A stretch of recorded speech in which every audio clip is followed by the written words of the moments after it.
This is Eddie Hearn, Matchroom Boxing. You are watching Sporting Icons. You don't need to be anywhere else. So for the past couple of months, when it came to the negotiations between Fury and Anthony Joshua, all we seem to have been getting from Team Fury is constant negativity. We have Bob Arum and Frank Warren acting like Statler and Waldorf from the Muppets up there on the balcony, heckling Eddie Hearn. Always putting out negativity. A lot of you have seen the Muppets Christmas Carol, Marley and Marley. That's how they've been acting. Always negativity. This fight is dead in the water. We don't think this fight's going to happen. Is the money going to really be there? Well, we're not too happy on this one. If Eddie Hearn don't hurry up, we're going to walk on. Bob Arum is out there currently looking for other opponents and other venues and things like that for Fury to move on from Anthony Joshua. We see Tyson Fury himself saying how he's not sure if the fight's going to happen himself. He may have to go fight Deontay Wilder. He may have to have a tune-up fight. He ain't going to wait around putting out social media posts of TikTok towards Eddie Hearn. If you don't hurry up, we're going to move on. We have John Fury, Tyson Fury's dad, doing the same thing, saying how he doesn't believe that there's money out there to put on a fight of this magnitude. Tyson Fury, he needs a fight or two before he gets into the ring on a fight of that magnitude against Anthony Joshua. It's always been constant negativity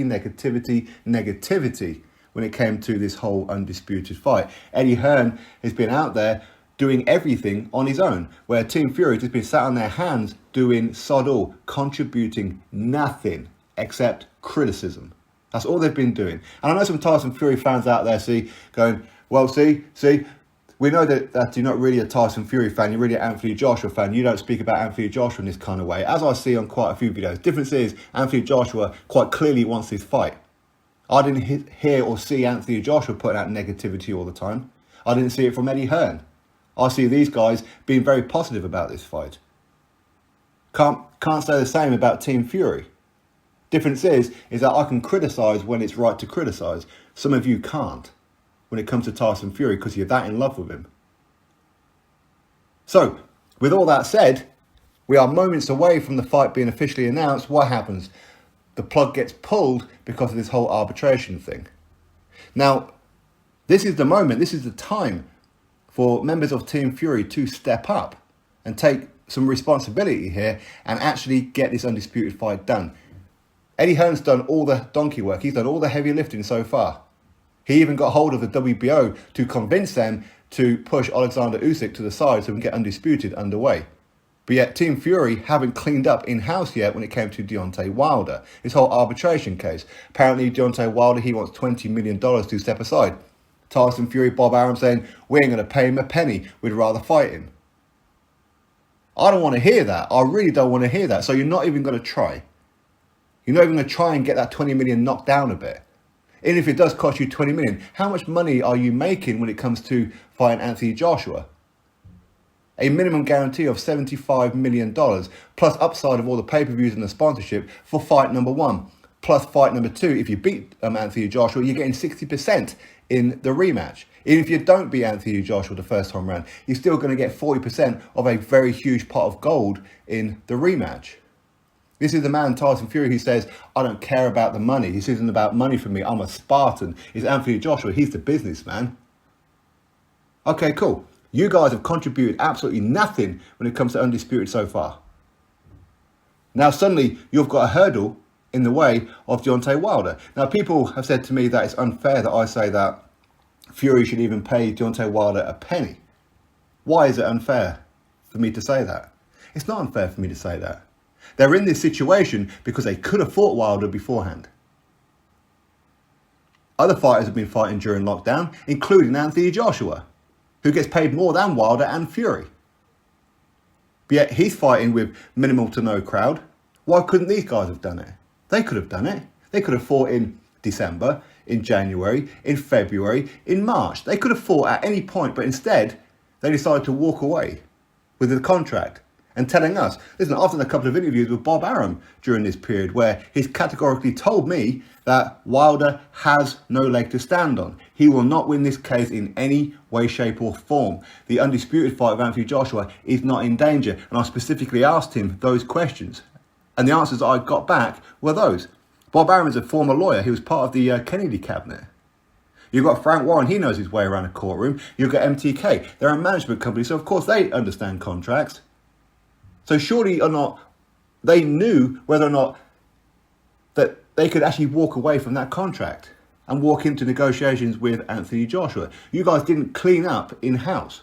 So of course, all the information that we had was coming from Tyson Fury, coming from Frank Warren, coming from Bob Arum, in my instance. On a couple of occasions, come from Bob Arum. So now is your opportunity to actually contribute towards this undisputed fight. Don't tell me how, at the very first hurdle, you're not even going to try to negotiate with Deontay Wilder. You're not even going to try and negotiate with it. You guys have contributed absolutely nothing towards undisputed. And what, you're not even going to contribute toward it? Why is that? Is it because this whole thing was about clout chasing Anthony Joshua in order to hype up a third fight with Wilder because people weren't that interested in it? Maybe now you get a bit of interest in it because people are upset with Deontay Wilder for blocking. It's not unfair that I say, or anybody else says, that maybe Fury should pay Deontay Wilder. If Wilder wants step-aside money, pay him. What happens if Tyson Fury just says, I ain't going to fight you, and walks away? What's going to happen? Well, the court is obviously going to award Deontay Wilder some kind of damages, isn't he? Aren't they?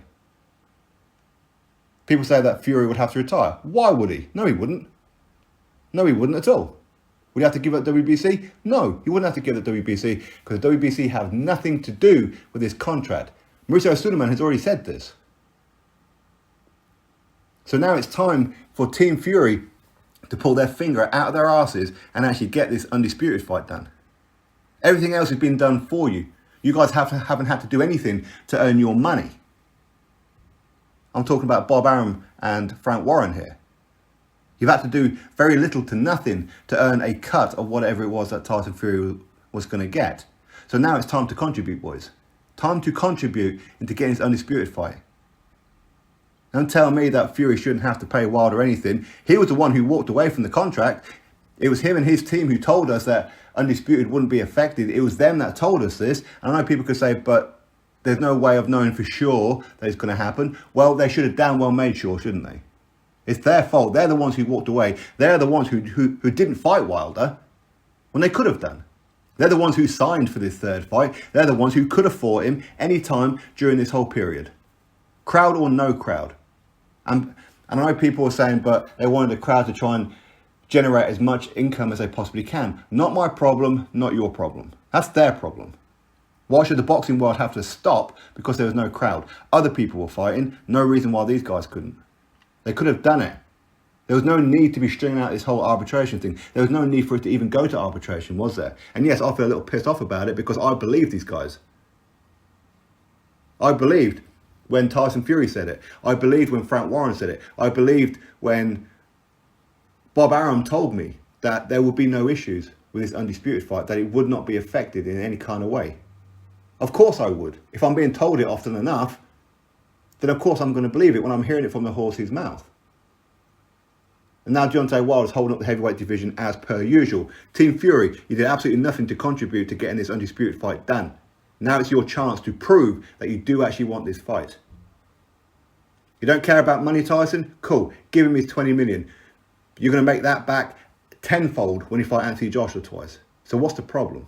If you don't care about money, or maybe you do care about money and you're lying again, because we know Tyson Fury is a perpetual liar on certain situations, and this turns out to be one of those situations as well.